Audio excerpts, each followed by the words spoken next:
A weekly statement is just a bucket. You drop invoices in, you drop dispute loads in, you export it. Open any captured invoice. Up at the top, you'll see Add to Statement. Click it, pick the week, hit Add. Watch the button. It just turned into a W17 chip. That means this invoice is now part of your Week 17 statement. Click the chip. You're inside the statement. The invoice is right there in the subheader. Disputes work the same way, but per load.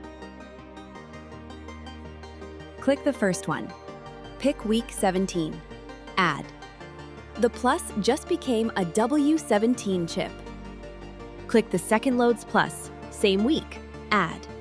Now both loads are filed under Week 17 in the same statement as the invoice. Click either chip. There they are, sitting next to the invoice. Made a mistake? Take it back out. Up in the subheader, every item shows as a pill. Find the dispute pill. There's a small X on the right. Click it. The pill disappears. The count updates. That line item is back outside any statement.